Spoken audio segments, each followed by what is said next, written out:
Good afternoon. Myself Meenu Kumari and I am the faculty of JMC Group of Institutions.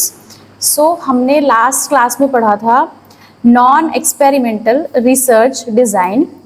उसमें हमने पढ़ा था descriptive design, correlational design, developmental design और सर्वे research design. सो हमने non experimental हमने पढ़ लिया था। सो आज हम बात करेंगे कुछ अदर डिज़ाइंस जो कि रिसर्चर्स अपनी रिसर्च में यूज़ करते हैं। फर्स्ट है मेथडोलॉजिकल डिज़ाइन। ये क्या होता है?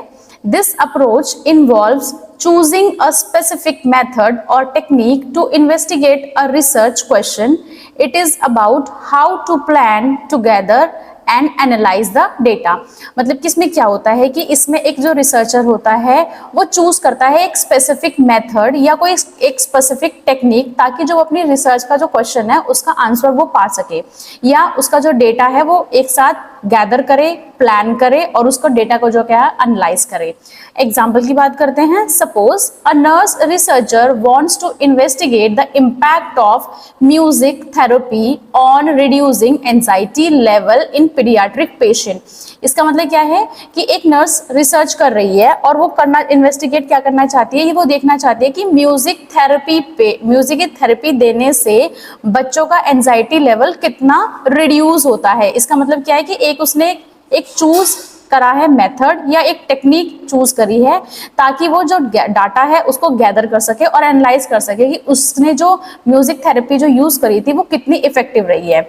They choose to use a mixed method approach combining survey to gather quantitative data on anxiety scores and interviews to gather the qualitative insights about the children's experience during the therapy session। तो इसमें क्या कर रही है वो music therapy के साथ साथ वो एक और मेथड यूज कर रही है, दैट इज मिक्स मेथड। मतलब और मेथड्स डाल रही है जिसमें कि वो सर्वे कर रही है ताकि क्वांटिटेटिव डाटा का क्वेश्चनर पूछ रही है, देखना चाहते हैं कि उनका एंजाइटी लेवल बात कर करके कम हो रहा है या नहीं हो रहा है। Interview to gather the qualitative insight, उनके अंदर क्या चल रहा है, वो एक इंटरव्यू कंडक्ट करती है, बच्चों से बात करती है ताकि वो ये देखे कि म्यूजिक थेरेपी के साथ साथ उसके अदर जो वो डिजाइन या फिर अदर जो चीजें अप्लाई कर रही है वो कितनी एप्लीकेबल है।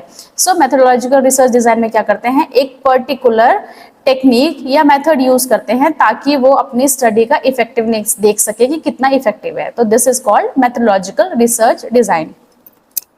Next, meta-analysis. Meta-analysis combines results from multiple studies to identify overall pattern or trends. It's like summarizing a bunch of research to get a bigger picture. Meta-analysis में क्या होता है कि एक ऐसा रिजल्ट होता है जिसमें कि मल्टीपल स्टडीज को यूज करते हैं या फिर जो पैटर्न्स है उसमें बहुत सारी स्टडीज का यूज करते हैं और जब वो पूरी की पूरी स्टडीज का जब वो लोग आंसर देखते हैं या एनालाइज करते हैं तो उसमें एक बड़ा सा समराइजेशन में उनको एक अच्छी सी पिक्चर दिखाई देती है कि हमने इतना सारा मेथड यूज करा और उसके बाद एक हमें इफेक्टिव सा पिक्चर मिल रहा है। For example, a Meta analysis could combine various studies on the effectiveness of pain management technique in post-operative care to determine which method consistently yield the best result। इसमें क्या है मेटा एनालिसिस में, जैसे कि example दिया है उसने कि पेन मैनेजमेंट के लिए उन लोगों ने क्या करा कि पेन मैनेजमेंट के लिए एनाल्जेसिक्स दिए, पेन किलर्स दिए या फिर उसका माइंड डाइवर्ट करने के लिए ये क्या हो रहा है, मल्टीपल स्टडीज हो रही है, फिर मल्टीपल मेथड यूज कर रहे हैं कि उसको पेन मैनेजमेंट के लिए पेन किलर दे दिया, साथ ही साथ उसको म्यूजिक थेरेपी दे दी ताकि उसका पेन पे से डाइवर्जन हो सके, ताकि उसका जो पेन है वो रिलीव हो सके एक तरीके से। और फिर क्या करते हैं, वो पोस्ट ऑपरेटिव पेशेंट है कोई, वो देखते हैं साइकोलॉजिकल सपोर्ट करते हैं ताकि उसका जो पेन है, लोगों से ज्यादा बात करते हैं। तो इसमें क्या होता है, वो मिक्स मेथड यूज कर रहे हैं और वो देख रहे हैं कि उन लोगों ने जो मेथड यूज कर रहे हैं उससे वो पेन जो है कंसिस्टेंटली कितना कम हो रहा है या फिर जो उनकी स्टडीज में उन्होंने मेथड यूज करा है वो कितना इफेक्टिव रहा है और कितना अच्छा रिजल्ट दे रहा है। That is called Meta analysis.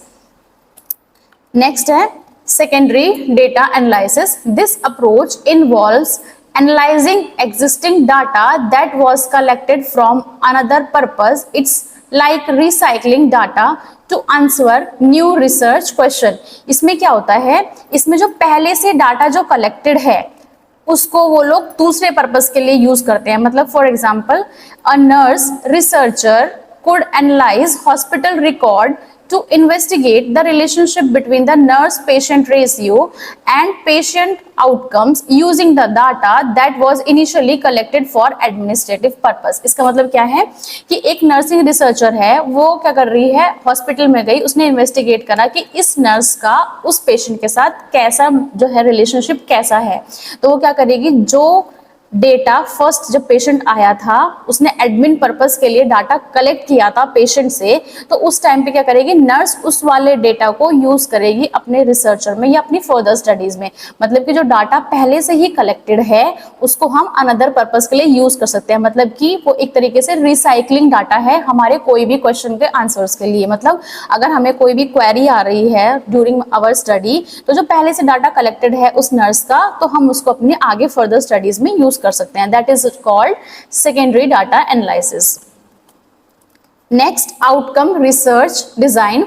Outcome research assess the result of interventions और ट्रीटमेंट्स। मतलब कि आउटकम रिसर्च मतलब जो हमने इंटरवेंशंस दिए हैं उनका रिजल्ट्स देखते हैं हम कि हमारा ट्रीटमेंट कितना इफेक्टिव रहा है। It's about figuring out if a particular action leads to the expected outcome. मतलब कि हमने जो एक्शन दिया है इसमें हम फिगर आउट करते हैं कि हमने जो भी ट्रीटमेंट दिया है या जो भी एक्शन दिया है वो हमारी एक्सपेक्टेड आउटकम के अकॉर्डिंग रहा है या नहीं रहा है। मतलब जैसे कि हम लोग पेन मैनेजमेंट कर रहे हैं, एग्जाम्पल की बात करते हैं। अ study might assess the impact of new training program for nurses on reducing patient falls in a hospital setting। मतलब कि वो क्या कर रहे हैं, एक इंटरवेंशन कर रहे हैं। जो पेशेंट होते हैं बेड रिडन होते हैं, बाय चांस वो बेड से फॉल या गिर जाते हैं, तो वो ये देखते हैं कि हमने जो एक्शन लिया है, साइड रेल्स लगा दी या पेशेंट को हमने बोला है कि आप इस तरीके से यहाँ पे लेटे, तो हम ये देखते हैं कि हमारा बताना या हमारा जो एक्शन है वो कितना पॉजिटिव रहा है। तो इसमें यही एग्जांपल दिया है कि एक जो नर्स है उसने एक ट्रेनिंग प्रोग्राम कंडक्ट करा है हॉस्पिटल सेक्टर के अंदर, ये देखने के लिए कि जो मैंने चीजें पेशेंट को समझाई है वो कितना इम्पैक्ट डाल रहा है, कि जो पेशेंट का फॉल है, मतलब जो पेशेंट गिर रहा है वो कितना मतलब अभी के टाइम पे कितना कम हुआ है। तो ये आता है आउटकम। मतलब हमने कोई भी एक्शन दिया तो उसका आउटकम कैसा रहा है, that is called outcome research design. Next है इवैल्यूएशन स्टडीज। इवैल्यूएशन स्टडीज में क्या होता है, evaluation studies check if program और initiatives are doing what they are supposed to do. मतलब कि जो हमने प्रोग्राम्स ऑर्गेनाइज करे हैं या प्रोग्राम्स को इंट्रोड्यूस करा है तो वो उस तरीके से काम कर रहे हैं या नहीं कर रहे हैं। It's like giving a report card to a project. मतलब कि हमने कितना काम किया है उसका एक तरीके से रिजल्ट को एनालाइज करना। जैसे कि इसमें बोला है कि एक रिपोर्ट कार्ड बनाना एक प्रोजेक्ट का, तो मतलब it's like a giving a report card to a project. एक प्रोजेक्ट पे हमने काम किया है और उसका हम रिजल्ट दे रहे हैं, दैट इज कॉल्ड इवैल्यूएशन, किसी भी चीज का evaluation. For example, an evaluation study could look at whether a hospital infection control protocol effectively reduces the spread of infection among the patients and staff। मतलब कि हम लोगों ने एक प्रोग्राम इंट्रोड्यूस करा कि हॉस्पिटल इन्फेक्शन कंट्रोल जो है, हॉस्पिटल में इन्फेक्शन हो रहा है तो हमने उसके लिए एक प्रोटोकॉल निकाला कि हमें ये चीजें क्या करनी है, रोकथाम करनी है, प्रिवेंटिव मेजर्स हमने उनको बताए। तो अब हम क्या कर रहे हैं, हम चेक कर रहे हैं कि जो प्रोटोकॉल्स हमने हॉस्पिटल्स में या नर्सेस को या पेशेंट्स को समझाए थे वो इफेक्टिवली काम कर रहे हैं या नहीं कर रहे हैं। तो उसमें क्या कर रहे हैं, हम इवैल्यूएट कर रहे हैं कि वो कितना इफेक्टिवली हमारा जो प्रोटोकॉल समझाए हैं वो काम कर रहे हैं। ठीक है, तो that is called evaluation studies. Next, operational research. Operational research use math and analysis to solve the complex decision making problems. It's about making things work better. मतलब इसमें क्या करते हैं, मैथमेटिक्स का यूज होता है ताकि जो हमारे डिसीजंस है या कॉम्प्लेक्स या फिर उलझे हुए जो डिसीजंस है उनका जवाब पाने के लिए और जो चीजें हम कर रहे हैं वो थिंग्स जो है अच्छे से काम कर सके। For example, operational research might be use to optimize the scheduling of nurse shift to ensure adequate coverage while minimizing staff fatigue and stress। मतलब कि ऑपरेशनल रिसर्च में हम लोगों ने क्या करा है, इसने एग्जांपल दिया है कि हम लोग शेड्यूल कर रहे हैं नर्स की शिफ्ट के बारे में, तो उस चीज में हमें ये भी ध्यान रखना है कि पेशेंट सारे कवर हो पाए, लेकिन जो स्टाफ है उसको ज्यादा थकान या स्ट्रेस ना हो। ऐसा ना हो कि एक ही नर्स को हम 12 पेशेंट दे दे, तो क्या होगा, वो अच्छे से काम भी नहीं कर पाएगी, लेथार्जी रहेगी, वो थकी हुई रहेगी, उसको स्ट्रेस भी रहेगा कि मुझे सारे पेशेंट्स का काम करना है। तो ऑपरेशनल रिसर्च में क्या होता है कि इस तरीके से मैथमेटिकल डाटा जो यूज किया जाता है वो इस तरीके से यूज किया जाता है ताकि जो शिफ्ट है हर नर्स को अपने अपनी शिफ्ट पे बुलाया जा सके और वो लोग थोड़ा स्ट्रेस फ्री है। That is called operational research. Now we are moving to qualitative, as we have done about the quantitative research design, जिसमें कि हम लोगों ने सारी चीजें पढ़ ली है। तो आज हम मूव कर रहे हैं qualitative research design क्या होता है। It is in-depth examination of the human behavior and data is collected in descriptive form and data is collected directly interaction with the people, that is qualitative research। qualitative quantitative में क्या हो रहा था, हम लोग जो डेटा यूज कर रहे थे वो स्टेटिस्टिकल फॉर्म में कर रहे थे, लेकिन क्वालिटेटिव में क्या होता है कि जितना भी डेटा है वो हम क्या करते हैं, डिस्क्रिप्टिव फॉर्म में करते हैं। इसमें मैथमेटिकल यूज नहीं होता है, इसमें वर्ड्स का यूज करते हैं रादर देन न्यूमेरिकल फॉर्म में। That is called qualitative. और इसी ये वर्ड्स के थ्रू विदाउट यूजिंग मैथमेटिकल और न्यूमेरिकल हम लोग क्या करते हैं, सामने वाले का ह्यूमन का बिहेवियर जानते हैं या फिर एग्जामिन करते हैं कि ये हमारी रिसर्च में कितना इफेक्टिव रहेगा। That is called qualitative research design. In this research, the researcher will study deeply human behavior, as I told you earlier, कि इसमें क्या करता है, जो रिसर्चर होता है ह्यूमन बिहेवियर को डेप्थ से पढ़ता है। The researcher examining the in depth human behaviour and data will be collected in the descriptive form. Descriptive form में डाटा कलेक्ट होता है, दैट इज इन वर्ड्स की फॉर्म में, या फिर एक्सप्लेनेशन, किसी से कुछ बातचीत करके वो अपनी बातों को अच्छे से समझा पाए। नॉट इन न्यूमेरिकल और स्टैटिस्टिकल डाटा, मतलब इसमें नंबर्स का यूज नहीं होता है, ना ही इसमें कोई भी कैलकुलेशंस का यूज होता है।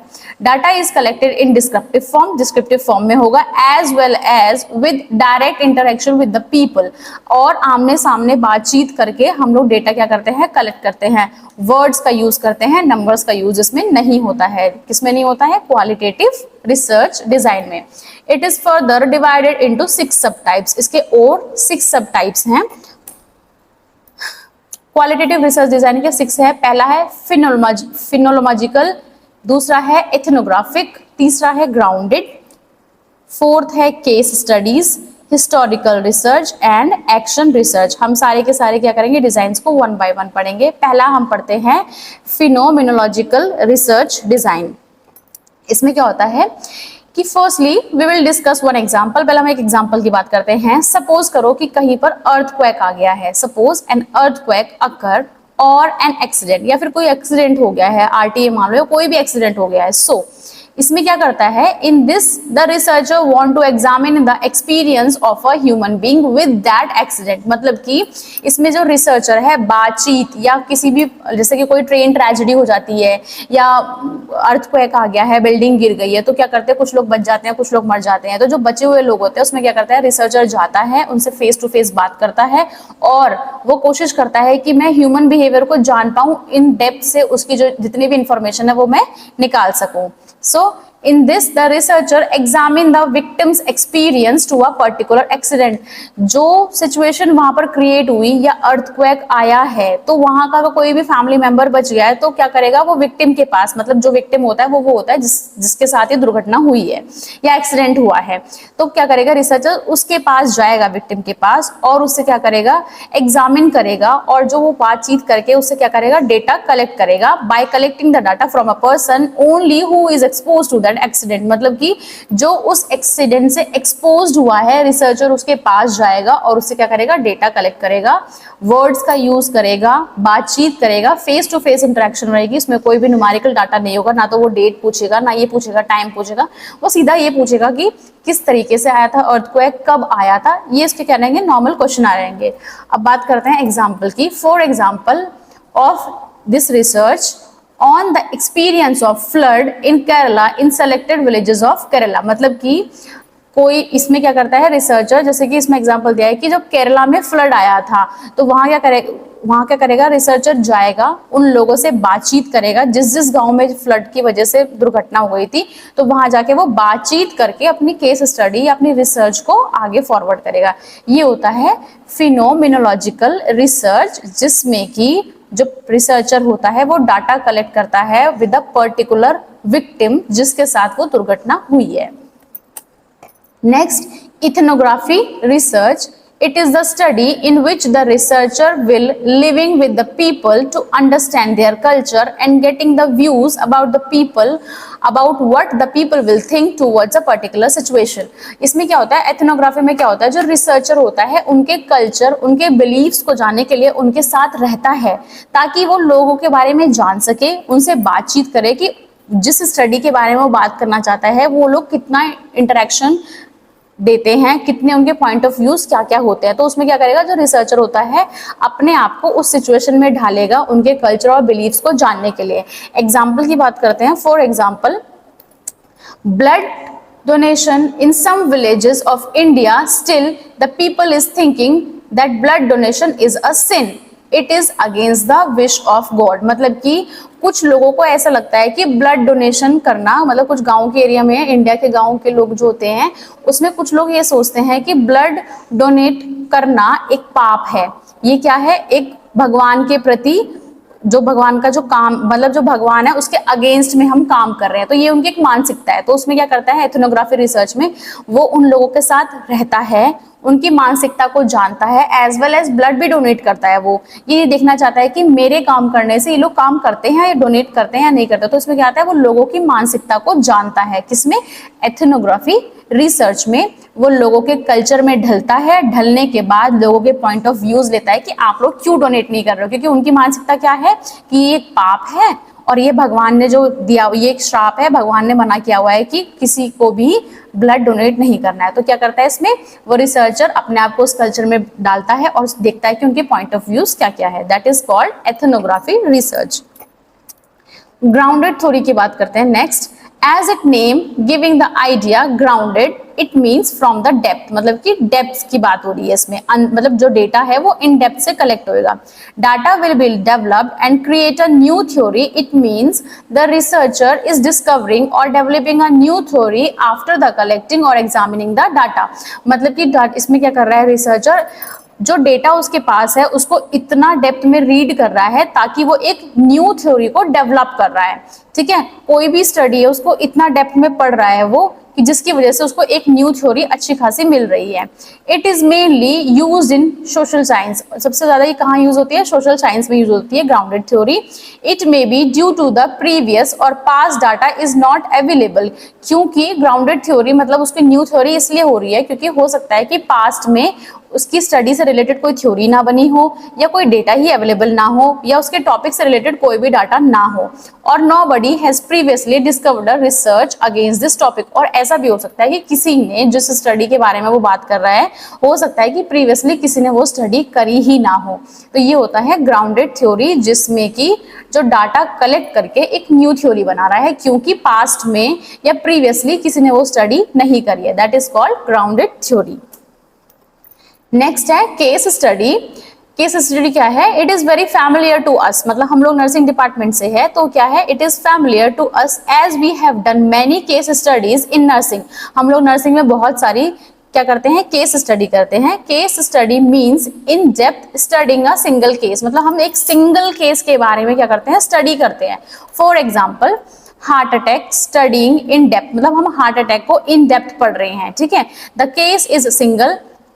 केस क्या है, सिंगल है, या हो सकता है दो पेशेंट के ऊपर हम लोग कर रहे हैं लेकिन केस तो सिंगल है, that is heart attack. So you can study one और मोर पीपल, एक से दो लोगों पे आप इस पे काम कर सकते हैं, but you will study only about the myocardial infarction. लेकिन आप किसके बारे में बात करेंगे, एक single case study, that is MI या हार्ट अटैक। ठीक है, ये होता है हमारा case study. Next historical research. Historical से पता चल रहा है कि कोई पुरानी गाथा है इस वाली रिसर्च में। तो ये क्या होता है, systematic collection and objective evaluation of data is related to occurrence in order to explain the causes, effects and trends of these events in the present and anticipate future events. मतलब कि इसमें क्या हो रहा है, जो डाटा जो है सिस्टमेटिकली कलेक्ट हो रहा है, उसके जो ऑब्जेक्टिव्स हैं उसको हम इवैल्यूएट करते हैं, किससे, जो पुराने पीछे पास्ट में हो चुका है उसके हम देखते हैं कि उसने पहले एक्सप्लेनेशन क्या दी थी, प्रेजेंट में हम क्या एक्सप्लेनेशन दे रहे हैं, और वो फ्यूचर में कितनी इफेक्टिव रहेगी, मतलब उसके फ्यूचर इवेंट्स का भी हमें ध्यान रखना है। तो हिस्टोरिकल रिसर्च में क्या होता है, historical means the study will be conducted on the basis of past और old data and evaluate the data. जो पुराना डाटा है उसको हम क्या करते हैं, स्टडी करते हैं और इवेल्युएट करते हैं अपने डेटा को। For example, a historical study regarding the development of nursing students in India. मतलब हम स्टडी कर रहे हैं कि नर्सिंग स्टूडेंट्स का कितना डेवलपमेंट हुआ है इंडिया के अंदर, या फिर how nursing was developed in India, और नर्सिंग कैसी डेवलप हो रही है इंडिया के लिए। तो हम लोग क्या करेंगे, पास्ट डेटा लेंगे, उसका पास्ट डेटा में देखेंगे, हम आज को एनालाइज करेंगे और ये देखेंगे कि नर्सिंग जो है इंडिया में फर्दर फ्यूचर कामयाब होगा या नहीं होगा। That is called historical research. Next है एक्शन रिसर्च। एक्शन रिसर्च में क्या होता है, it means a action is taken to solve the problem or some implementation is done and studying the effect of that action। मतलब कि हम किसी भी प्रॉब्लम को सॉल्व करने के लिए एक एक्शन ले रहे हैं या इम्प्लीमेंटेशन ले रहे हैं और फिर ये देख रहे हैं कि हमने जो एक्शन लिया था वो कितना इफेक्टिव रहा है, जो एक्शन हमने लिया वो कितना इफेक्टिवली काम करा है। ठीक है, ये होता है एक्शन रिसर्च। इसकी एग्जांपल की बात करते हैं। For example, a researcher find that nursing practice is not proper in India. Researcher ने क्या देखा कि जो नर्सिंग की प्रैक्टिसेस हैं वो इंडिया के अंदर अच्छे से नहीं की जा रही है। So here he is thinking that implementing American nursing practices in India, in this he is making solution और इम्प्लीमेंटिंग एन एक्शन। रिसर्चर ने क्या देखा कि इंडिया के अंदर नर्सिंग प्रैक्टिस अच्छे से नहीं हो रही है। जब उसने देखा तो उसने एक एक्शन लिया कि मैं अमेरिकन नर्सिंग प्रैक्टिस को इंडिया में लाता हूँ। उसने वो लाने के बाद अब वो क्या करता है, उसने एक सॉल्यूशन दे दिया है, उसने अपना जो एक्शन है वो इम्प्लीमेंट कर दिया और उसके बाद फर्दर वो फ्यूचर में देखा कि ये जो चीज उसने इम्प्लीमेंट करी थी वो कितनी इफेक्टिव रही थी, या जो उसने एक्शन लिया वो कितना इफेक्टिव रहा है। That is called action research. So thank you class. So we have discussed all the types of research design approaches. So next class में हम नया topic discuss करेंगे. Thank you.